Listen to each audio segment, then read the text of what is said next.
Ladies and gentlemen, I hope you're all doing well, and welcome to this community showdown. It's going to be the Chaos Dwarfs led by Yust facing off against Nurgle, who shall be helmed by Via Anime.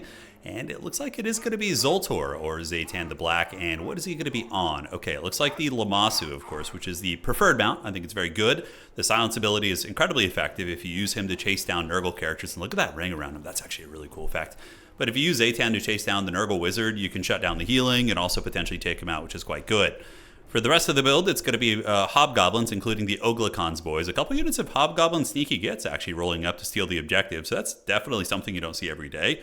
Now, in this matchup, could they beat a Nurgle Marauder? I don't know, maybe. I don't know. I feel like the Nurgle Marauder would find a way to win, but they do have a bonus for his infantry, so maybe. I don't know.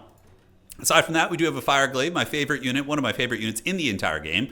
Fireglaives against Nurgle aren't bad at all. From downtown, they can shoot a number of valuable targets, and if they do get attacked by, let's say, like Plague Toads or some of the Marauder Horsemen, they can fend them off. A little bit, they do struggle a bit against Furies because they do rely on their anti-large halberds to deal with the targets that attack them in melee, but I guess they have good enough stats to maybe fend off a Fury. Couple Chaos Warrior great weapons. It is going to be a Hashut Wizard. Oh, I'm so excited. Lord of Hashut is so haggard typically, but I mean, maybe there's some tech with this. I have seen people doing Overcasted Burning Wrath against Elite Infantry and getting some decent value out of it, so very curious to see how that goes. And we do have Ash Storm as well. So that is it for the Chorf Army and an Infernal Castellan. So these guys were meta. When Chaos Dwarfs first came out, you would see them used to snipe single entity characters. So basically you just get the Infernal Castellan, who's an anti-large combat character with a good sniping ability, and also does fire damage, mind you. So using that on Nurgle characters and SEs I think is quite effective. Now for the forces of Via Anime here, it is going to be an Exalted Hero of Nurgle, a Chaos Sorcerer of Nurgle with Rancid, Stream of Corruption, and Healing, as well as the Chaos Lord of Nurgle, who's going to be rocking the Rot or Die ability. Marauder's advancing up, and out of the woods is going to be a massive legion of Nurgle. Now, he probably is camping in the woods because he was worried about magma cannons. The typical meta in this matchup for Chaos Dwarves, at least in my experience, is one or two magma cannons is very devastating. And then you just use a Baeltor's character with Final Transmutation to punish Nurgle blobs. It's not guaranteed, but it can work very, very well. If you catch them moving in a little blob like this and fighting together, you can really, really just win the game quickly with Final Transmutation. So Chaos Warrior Grey Weapons, though, really, really good infantry corps, which is a little bit dangerous against Dwarfs if they bring proper artillery, but it looks like in this case, the Dwarfs have not brought artillery. Rather, they're going to be using their SEs and their magic Fireglaives Grey Weapons, and, you know, that can totally work. So a little bit of harrying and skirmishing here, but this is going pretty good for the Dwarfs. They've gotten a lot of HP off that Exalted Hero, actually. And sure, the Exalted Hero has picked off a couple Hobgoblins, but that HP is valuable. You know, any damage you could do to Nurgle in the early game is always quite good. So do a little bit of fast forwarding while the poking continues. The Hobgoblin Riders are just trolling about. Good micro from both players as the harassing continues. And now we do get to see the Sneaky Gets come out. So the Sneaky Gets have arrived. They're going to be using their Precursor Ammos, which actually did some respectable damage, not terrible, into the Marauders. And if they can fight Marauders, you know, not the end of the world, as long as they can avoid the Chaos Warriors.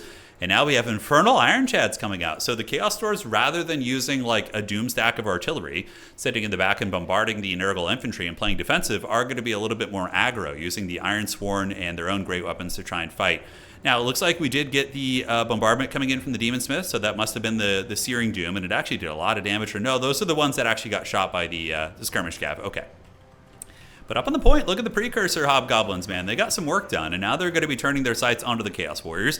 Definitely should maybe retreat at this point, though. With all the Furies coming out, what's going to happen is the Furies are probably just going to rear charge into them and get an instant leadership break, because Hobgoblins have god-awful leadership. If there's not a Chaos Dwarf nearby to encourage them with positive encouragement, you know, the unpaid intern style, yeah, they're going to break pretty quickly. So you're going to see these two Hobgoblin units going to be running for the hills here, excuse me.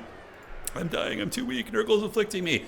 They're going to be running in a couple seconds and certainly will not be enjoying it. So, both Hobgoblins do break right there. And here we see the Wolf Riders coming out to fend off these Chaos Furies. As far as the home objective goes, we do see the Chaos Dwarves hanging in there. Ash Storm activated on these bad boys, as the Fireglaives are in a cool box formation. Fireglaives picking off a lot of the Chaos Warriors as they move in. And these guys do fire damage as well with their shots. They do. Oh, that's kind of a cool synergy. So you make them weak to fire, shoot them with fire attacks from downtown, and now we get another Infernal Guard Fireglaive coming in. And the Armor Piercing really seems to be doing quite a bit of work, as Chaos Dwarf Warrior Grey Weapons will lose to a Nurgle Warrior, but it's not that bad. They can actually return the favor a little bit and do some damage, as Zaytan the Black going to be emerging from the bushes, attacking into the Chaos Warriors and trying to salvage these Fireglaives, which are going to be on the retreat. Infernal Guard Great Weapons being called out, so very aggressive, almost like Chaos Warrior type build here from the Chaos Dwarves. The Hobgoblin Corps, they did their part. You know, they held that objective for some time. They killed a Marauder unit, and then they got massacred, of course. but the epicenter of the battle is going to be focusing down to the Chaos Dwarfs. Objective number 2 here is the Wrath of Nurgle is consistent. Via Anime a little bit behind in value, but with Nurgle healing, it's nothing too terrible. But Chaos Warriors here do get taken down by Zaytan, the Infernal Castellan, as well as the Demon Smith. And now we get some Pestigors coming around the flank. Now, Pestigor is pretty good against Chaos Dwarves. They definitely can trade very well into the Infernal Guard units. This is a pretty nightmare situation for the Chaos Dwarves, right? If these Pestigors get in there, they get their big beating sticks, these Infernal Guard are going to get chopped to pieces. So they want to disengage, and using the Hobgoblins as a buffer is good. Pestigors don't have the best melee defense in the world, and we do see the Searing Doom, so the Searing Wrath, or whatever the hell that spell is called, on top of the Pestigors, does a little bit of damage. They actually get broken and terrified by Zaytan, who Lamasus don't do a ton of armor-piercing damage, but against Pestigors, you have 25 armor. You know, it's not too bad.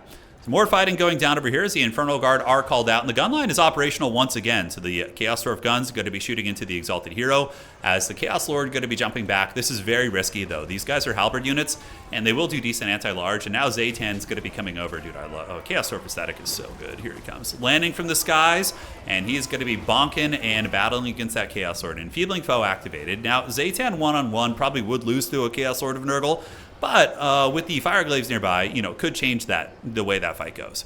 So where are the Grey Opens? We have the Infernal Ironsworn with blasting charges here. Chaos Dwarf Warrior Grey Open still fighting it out. The Castellans as well as the Demon Smith helping to win some of the frontline fights.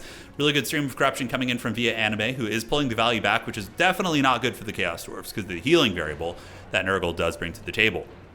Other troops, are there any troops moving out? We do have some Hobgoblins coming back in. Zaytan going to continue hunting down the Chaos Lord.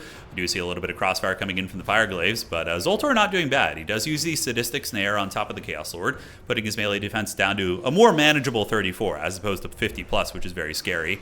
But the Chaos Dwarves are managing to hold on to their point here, but Via Anime is coming in very, very aggressively. Nurgle is inevitable. They got the Pestigor waves and the cost-effective armor-piercing. Chaos Dwarves do have some infantry still fighting in the pits, and I know they had some elite infantry somewhere nearby. Yes, they have the Infernal Ironsworn here, or Infernal Ironsworn, who could probably blasting charge some of the Pestigors off the objective, as well as the Infernal Guard here with their Grey Opens, who will trade pretty well into a Chaos Warrior Grey Opens. Infernal Guard are like just a step above a Chaos Warrior. It'll be a decent trade for the Chaos Warrior Grey Open, but at the end of the day, the Infernal Guard would win that one-on-one, and will trade pretty cost-effectively in this situation. Now, I was wondering when these would come out. These are one of the best units in the entire matchup. Kadai Fireborn are so damn good. They dominate the Warriors, they dominate the Demons, and honestly, Nurgle's anti-large is relatively subpar. I mean, they do have the Plague Ogres. You know, Rot Knights are probably a little bit, I don't know, but the Rot Knight, the Plague Ogre, it's a bit of a tough decision, but yeah, Kadai Fireborn are just gods here. They do fire damage, and against Nurgle and against Khorne, they're very good. Granted, not as good against Khorne these days because of the prevalence of the Khorne Gores, but still, I would say something you should bring. Really nice Stream of Corruption, by the way, there. Via Anime getting a beautiful one right down the pipe on the Infernal Ironsworn. But now this is where potentially the Chaos Dwarfs can farm a little bit of this value back.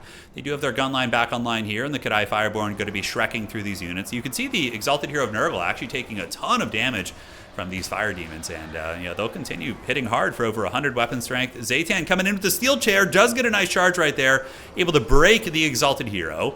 We do have the Chaos Sorcerer nearby as well, and he's actually going to be silenced right now. So the Chaos Sorcerer is not able to cast any healing spells on top of the Exalted Hero. Fireglaves are coming back in, and the Chaos Dwarves now going to be calling in mostly chaff units to just try and buffer out the Fireborn and give them a little bit of milk. Fireborn are also so good against Furies too, because they kill infantry-sized things very quickly. Now, risky fight, though, here for Nurgle, and we do see a bit of a trap.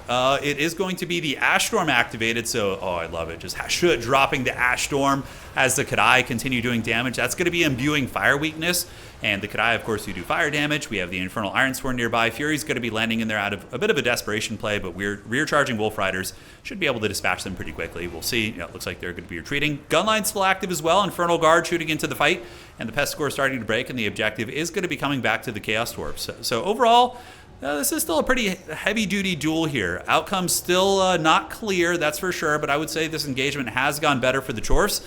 We did see the Exalted Hero get bullied and sent back to the Shadow Realm, and there's a chance that this Chaos Lord is going to die.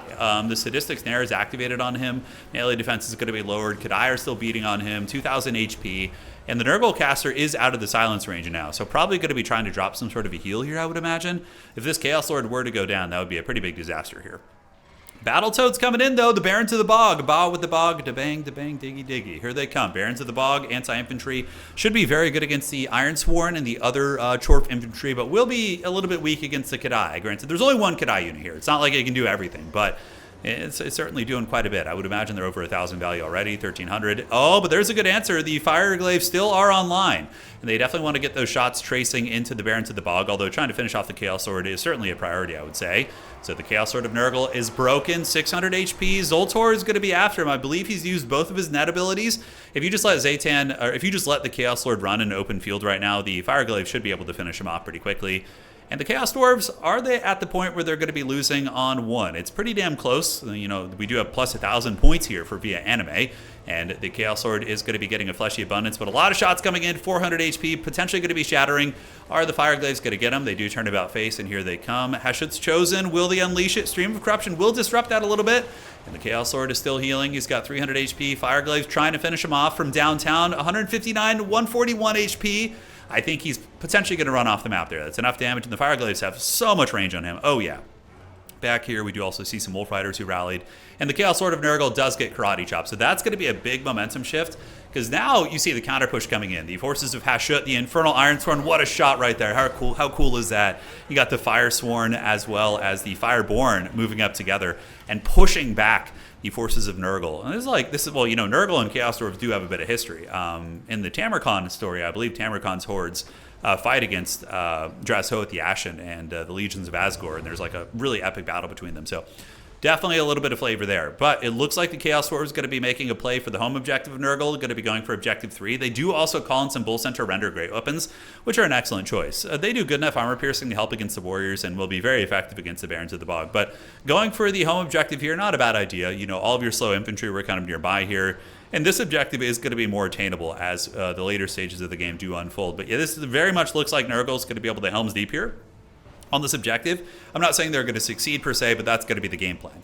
Marauders are coming out, but they should get folded pretty quickly. Their base leadership is 41 right now because of their Lord dying, Friends routing, exposed flanks. A lot of things aren't going great for them, and the Chaos Dwarves are just steamrolling right now. They do have a terror-causing unit in Zaytan. I believe Lamasu's cause terror. Yes, they do. So that's going to be incredibly strong, and that means that these Marauders are probably going to be getting routed off, and we do have elite capture weight infantry coming up. So the Chaos Dwarves, Infernal Ironsworn, Hobgoblin Laborers, and the Infernal Castellan still in play as well. Oglukon's boy is going to be flanking around the outside. And Nurgle would clearly win on one objective now. So that's going to be their goal. It's just going to be tar pitting and trying to grind in their home objective. Throwing a lot of just, you know, tanky, high HP, high melee defense bodies on that objective and just doing the best they possibly can. Pestigores do get charged by the Hobgoblins once again, so they get rode down nice and good like. But the Chaos Dwarves do not have the capture weight. They're going to have to start planning for this objective, and it looks like they do. I would imagine the Sneaky Gits will be called out. The Sneaky Gits get extra sneaky. They will be able to beat those Pestigores. Sneaky Gits probably would beat a Pestigore one-on-one. Yeah, it depends on the HP pool. I don't know the HP difference, though. They have 6.9. Pestigores have like close to 10,000 HP, so maybe it depends on the charge. If the Pestigore gets the charge off, that could change that fight for sure. Now back on this point here, Objective 3 is being fought over. The Chaos Dwarves anchoring it on down as the Marauder Horsemen do move over here, and it looks like it's going to be flipping. Bile Trolls cruising for a bruising, so here they come. And ladies and gentlemen, that does flip. So now the Forces of Nurgle and Via Anime going to be heading over with the Bile Trolls towards this other objective, which is smart. Very, very good play by Via to reinforce the one point that they need to hold. And it's getting very, very time sensitive for the Dwarfs. So Dwarfs have broken all the Nurgle forces here, all these Marauder Horsemen who are trying to desperation hold. Probably what you do here with Chaos Dwarves is leave 1 or 2 infantry units here, so leave a Chaos Dwarf Warrior and the Infernal Ironsworn and send everything else over to this objective, like everything, full tilt basically. So we're going to do a little bit of fast forwarding as the Chaos Dwarves head over there. The capture weight does start to flip with the Hobgoblins. Chaos Dwarves can be very deceiving at capture weight. Having the really quick Hobgoblin Riders, which are pretty cost effective in terms of their killing power, is very, very nice. And it looks like this objective is going to be pretty safe. Zaytan probably wants to head over here as well to try and get the terror routes. And that objective flipped super quickly, man. I think some of the Pestigores did move off. Not that it would have mattered. The Chaos Dwarves arriving, I think, was enough. And ladies and gentlemen, that's probably going to be GG. What a knockdown, drag-out game. But currently, as it stands, the Chaos Dwarves are pretty well ahead in value. And the Legions of Asgore are going to be claiming vengeance against Tamarkon. Granted, he'll be back to avenge his Nurgle children, I'm sure. But that was very, very fun. GG, well played. Zoltan was good. His nets, his silences seemed clutched. Fireglave's always great. It's interesting to see like a non-artillery build from Chaos Dwarves, right? I'm like so dependent on artillery when I play Chaos Dwarves. It's just my playstyle. It's how I like to play him. But this works great. Like, you know, Fireglaves, Ironsworn, great weapons. You know, Kadai. The Fireborn are so good. I honestly think just like the Bull Center renders You might even be able to just get more Fireborn instead. Like, they're just such good utility, and they do pretty good against big demons also, in my experience. Yeah, and the Nurgle build was awesome. I mean, it just came down to his characters being caught and punished, right? Like, his characters were very deep in enemy territory. They got surrounded. They kind of got killed and isolated, and that's what lost him the game, really. But yeah, GG, well played. Hopefully you guys enjoyed that one, and we will be back with more replays soon.